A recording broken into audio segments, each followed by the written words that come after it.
Hi, welcome. Thanks for watching and I appreciate you being here. It's been a while since I've posted. I was really busy for several weeks, up until 2 weeks ago. But then even when I ended up getting some time to myself, I really couldn't bring myself to make a video, probably because of burnout. I would look at my computer and I would just think, no. I have spent the last 2 weeks or so doing nothing and I'm feeling much more refreshed now. And I decided to make one more video, one last one before the year ends. I hope you stick around because this is an update to an old topic that I've discussed before. This video is about the investment policy statement. I updated our family's investment policy statement and I am making a refresher video where I'm going to talk about everything you need to know regarding an IPS. We're going to talk about what an investment policy statement is, why you need one, and how you should prepare to make one. And then finally, to wrap up, we're going to do a detailed review of our updated family IPS. But first, here's a little bit about me.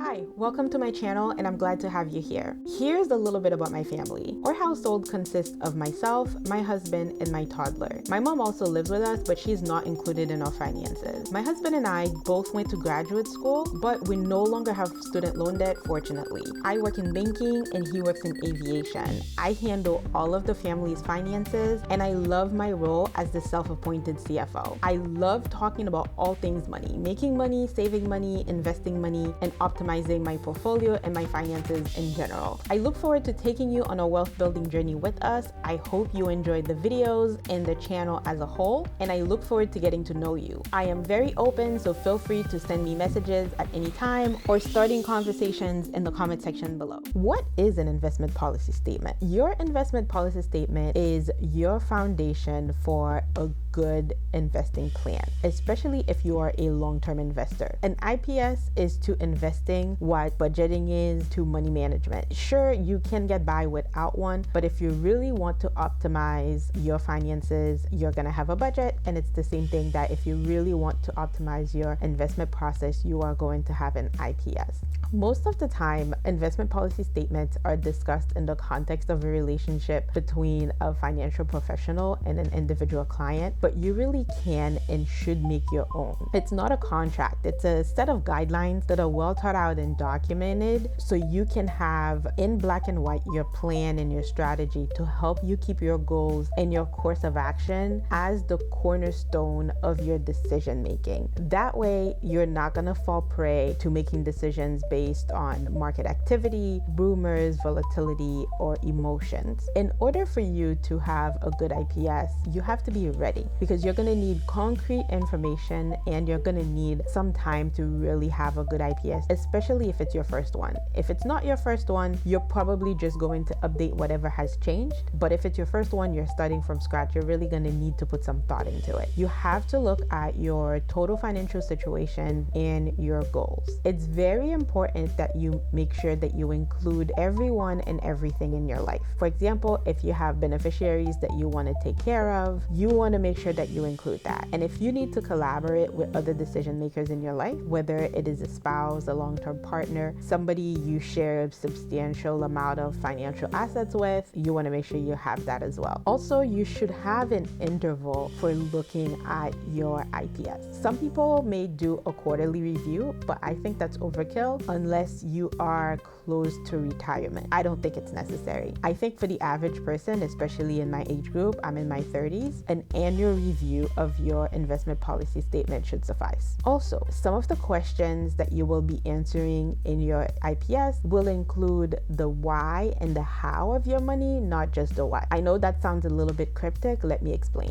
If you are enjoying this video so far, don't forget to hit the like button so the algorithm knows that it's good. And of course, subscribe for more content.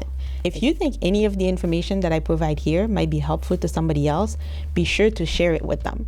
You can't just say, I want $10 million. That's really nice. We probably would all want $10 million. But you can't just say that. You have to know why you need a certain amount of money and how you're going to achieve it. The reason for that is twofold. One, knowing the why makes it much more realistic. The reality is you probably don't need $10 million.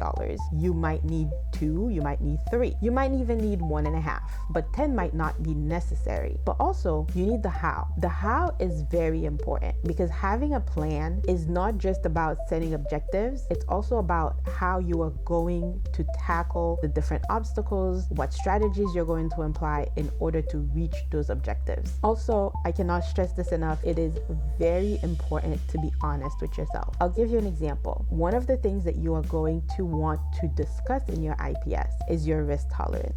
Everybody has a high risk tolerance in a bull market. Of course, you want your stock allocation to be 100%. Everything is going up. Every piece of money that you have that is sitting in bonds or that is sitting in cash is making you feel like you're not really getting anything. You are missing out on all those returns. But ask yourself, are you really going to feel the same way if the market drops 10, 20, 40, or even 50%? I know that based on my age, most people my age have only ever known a bull market. In the years that we came to age and we started making our own money and we may have started our 401ks at work, the market has only ever gone up for 10 plus years. But look what happened in 2022. How would you feel if we ended up with a couple of years consecutively that had a similar performance to 2022? I can tell you that I invested money all year. I put money in my 401k, I put money in my IRA, and I put money in my after-tax brokerage account. Every single month without fail, I put money. And I can tell you that I have maxed out both my 401k and my IRA. Right now, at the time that I'm making this video in December, I don't have more money today than I did in January, even though I have consistently added money and not taken it out. How would you feel if we went 2 or 3 years like that? So you have to be honest with yourself. Do not delude yourself into thinking you have a higher risk tolerance than you really do, and then you panic when things get rocky. Because one of the things that I did was I stayed the course. I did not panic because my risk tolerance truly is high. I'm in 100% stock. I didn't sell anything with the exception of tax loss harvesting. And even when I did, I jumped back into a similar fund that has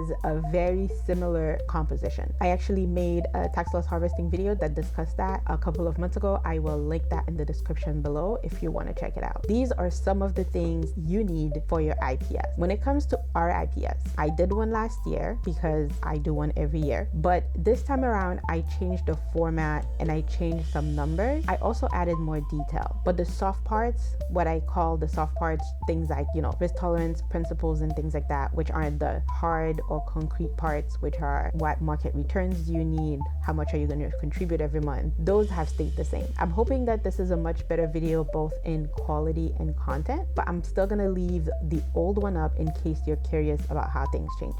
Let's take a look at the revised IPS going into the new year. On the screen, you should be able to see the most recent investment policy statement. As you can see, I have tried to organize this by categorizing major sections of the IPS. Starting out, you can see the purpose and overview. It states that the purpose of this IPS is to help effectively monitor and evaluate progress towards long-term financial goals and to make decisions based on those goals rather than on impulse or emotions. The IPS should be reviewed annually and it should be updated as needed. Just because you're reviewing the IPS does not mean that you have to update it. Maybe there is nothing that has changed since the time that you created it or since the time that it was last updated. But you should at least review it annually to make sure that it still aligns with your goals. The investor profile is just some of the things about you that might be relevant to making an investment policy statement. In my case, we are a dual income family of 3. It's my husband and myself. We both work, and then we have a child, and we reside in a high cost of living area. The next section is key financial accounts. That is a section that is new that I did not have in the old IPS. That's a consolidated list of accounts that are relevant to the IPS. It's not meant to be detailed. It doesn't include balances. It doesn't have specific asset allocation of each account. It doesn't include account number. It's not meant to be an inventory, but just a very rough listing that gives an accurate picture of the account holdings, and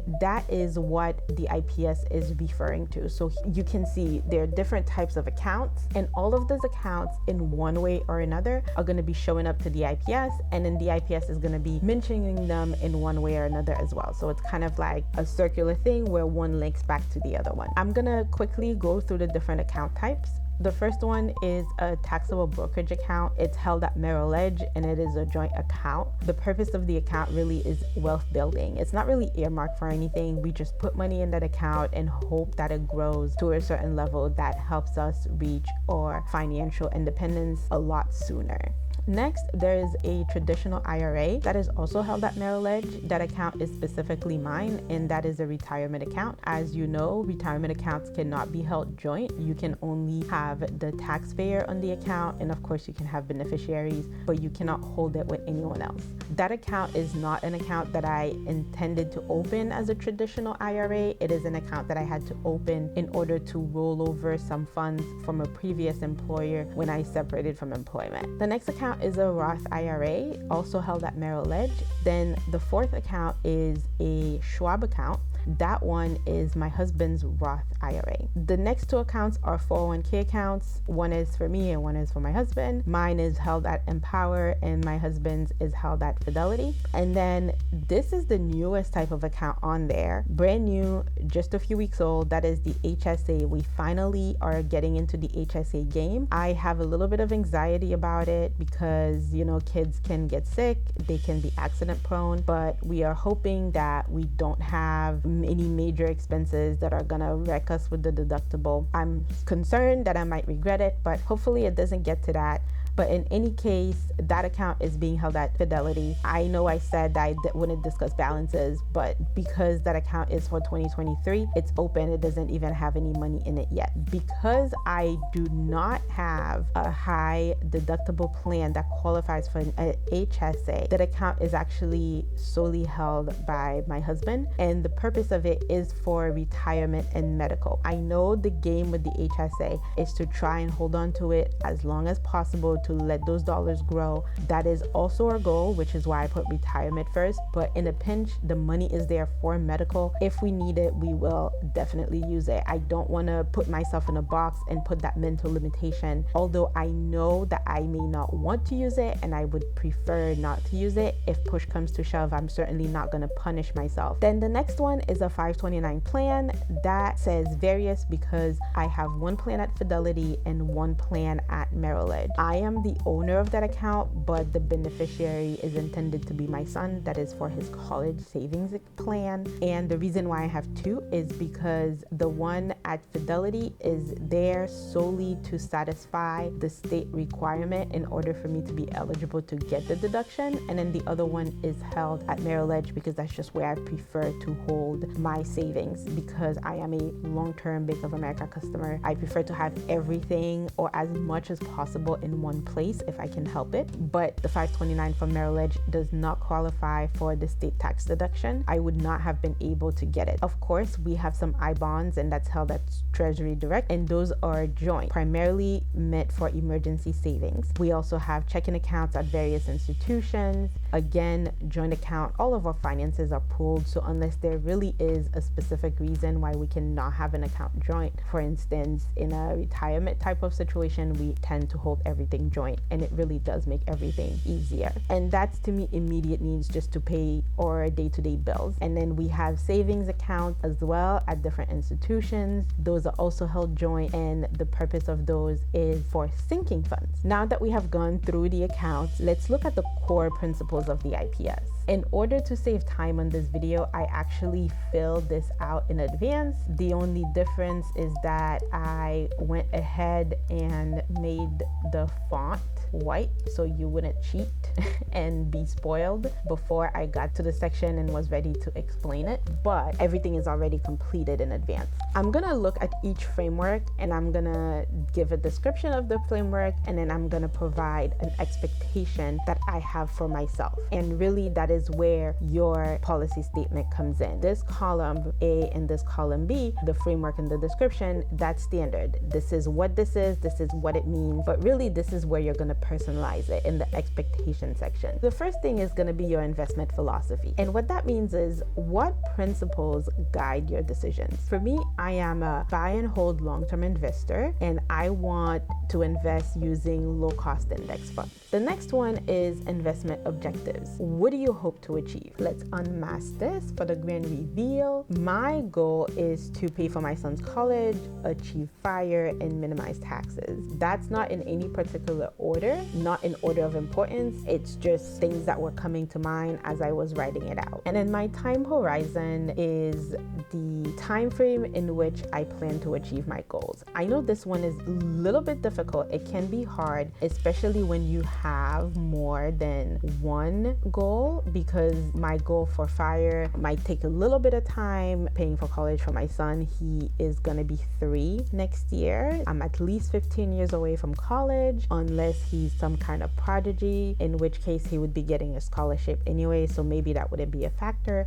Minimize the taxes is not just for the long term or for when I retire. I also want to minimize my taxes now. I have to find that balance. My time horizon, perhaps for investing, might be long term, but then there are some other things that I need to take care of that might be more medium term, and then there are some things that I have to handle, like taxes, that are really on an ongoing basis. Your time horizon varies, but I put 5+ years as my expectation. Next is performance requirement, is what kind of returns do you expect? For this one, some people might, seeking alpha, and they might be saying, I want 1 or 2% above market rate. Everybody does what works best for them, but in my particular case is I am ready to accept average market returns. That 8% annual over the history of the market, I am more than happy with that. The strategy is how you will be investing. There are different ways that you can invest, but in my particular case, I want to automate my investments whenever possible, and then I want to dollar cost average. Now I'm going to take a moment and talk about this for a minute. The reason why I say automatic investing when possible is because, as you can see, I have Fidelity, I have Schwab, I have Merrill Lynch. Different brokers have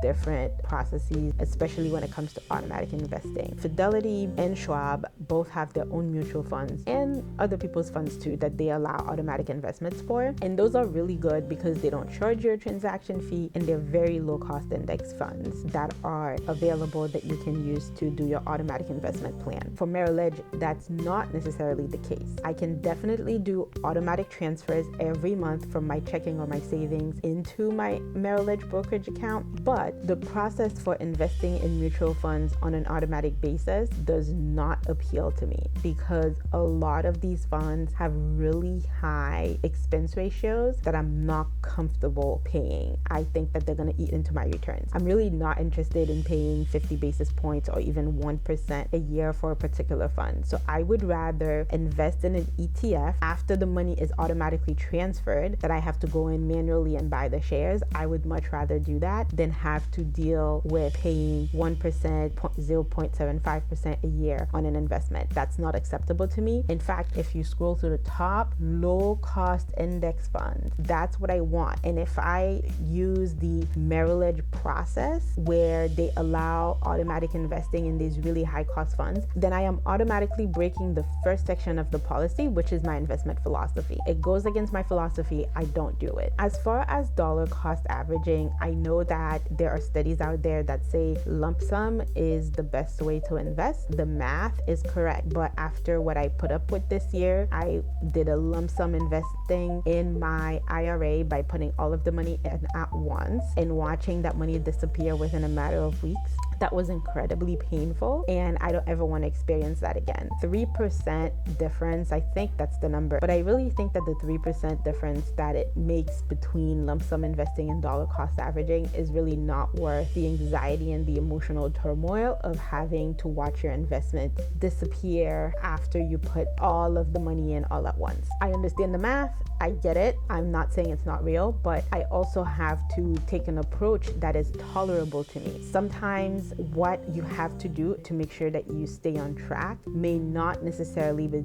the most optimal. This year was a very good example of that. Fortunately, I know how to keep my head in the game. I have this policy statement that keeps me from making decisions based on emotion. So I didn't panic sell. I still have all the same shares that I held, but I'm in the red. It's not a pleasant feeling. Maybe for you, you feel like you are going to follow the science 100% of the time and your emotions have zero part in this. Maybe then in that case, you would say, hey, my strategy is going to be lump sum investing. The next step is your action plan, a list of steps that you're going to take to achieve those goals. We know what the goals are because I put my objectives right here. To achieve those goals, I am going to contribute at least $2,000 a year to the 529. And that's a deal breaker for me. No matter what, I have to find a way to make sure that I do those $2,000 a year because that's a deduction on my state taxes. That's why I picked that amount. Then if possible, I'm going to contribute an additional $9,000 a year to his 529. For myself, I don't get an employer match,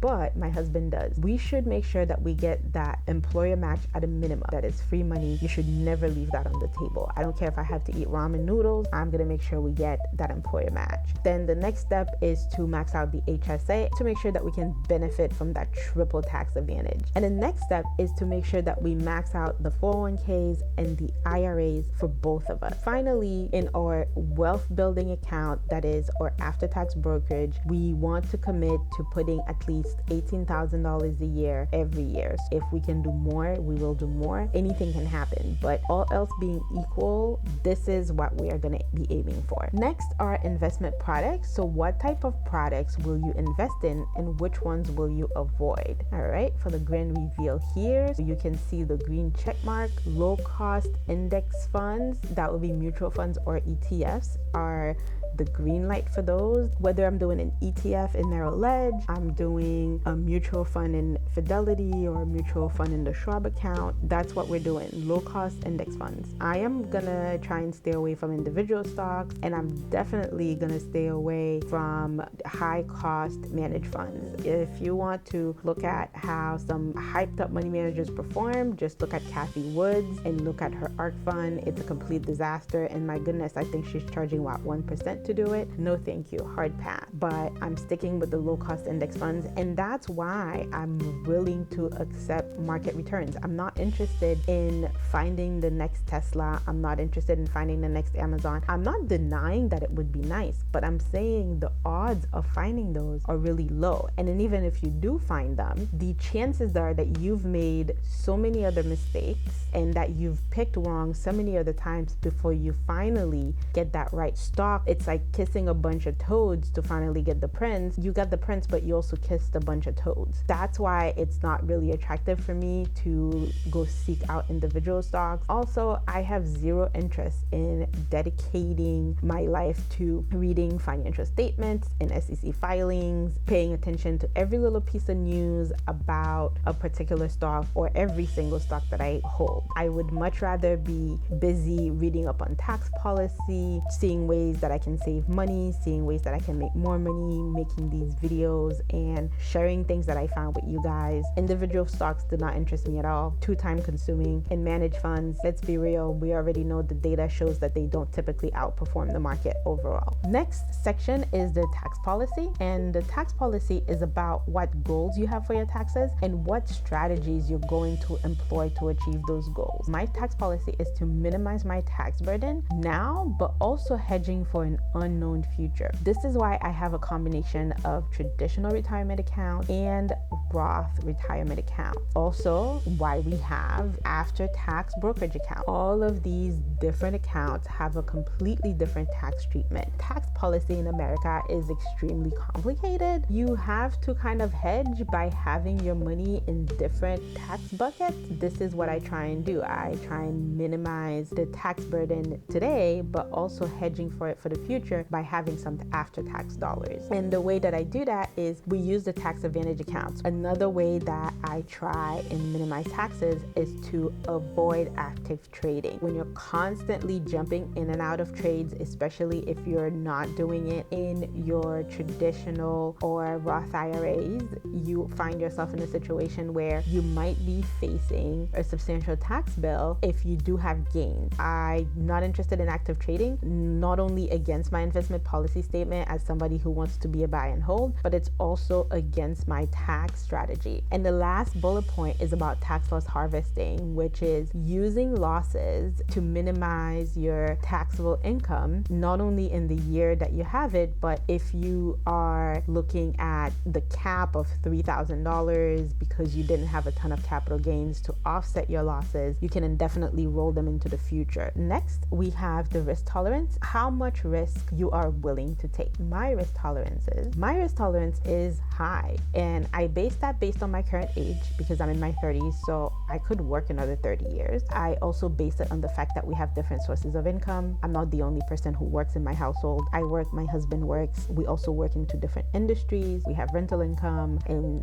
based on our current financial standing, I feel like it's okay for me to take a little bit more risk because if there's a huge dip in our account, we are not going to rely on those accounts to pay our bills. My ability to tolerate risk and market volatility is quite high. I spoke earlier that in a bull market, everybody has a high risk tolerance, and I'm not just saying that, I'm actually walking the walk because all of 2022 market performance has been pretty much garbage, but I never stopped investing. I didn't panic sell, and the only time I sold was to tax loss harvest. The next category is liquidity requirement, how much cash you want to be holding. In my case, I want to have adequate emergency reserves based on personalized calculation. If you are interested in how to calculate your emergency fund in a more optimal way, or if you're just curious about how I do it, I have a 3-part emergency fund series that I can link below as well. Some people, they want to keep it simple. They just say 6 months of expenses. That's fine. Some people say 3 months of expenses, but mine isn't as straightforward. I don't do just 6 months. There was a time where I did just 6 months, but I feel like I'm probably at the point where I want to be a little bit more optimal with my emergency fund so I don't have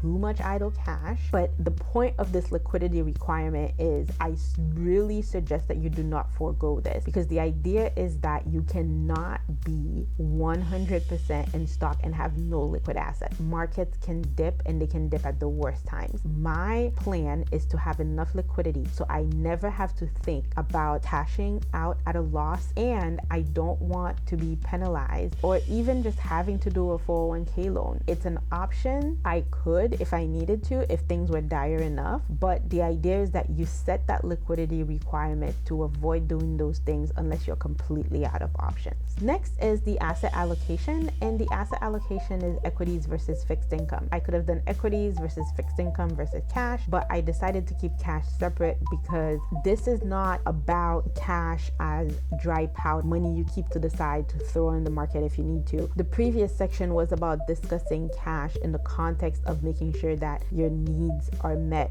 Even though cash is a position, we're not talking about that right now. In this case, for me, we are talking about 100% stock. And that is because I have that higher risk tolerance. I was put through the test this year. I held on. I feel like I'm definitely okay with 100% stock portfolio, at least for now. And that consists of US total stock market at 75% and then total international stock at 25%.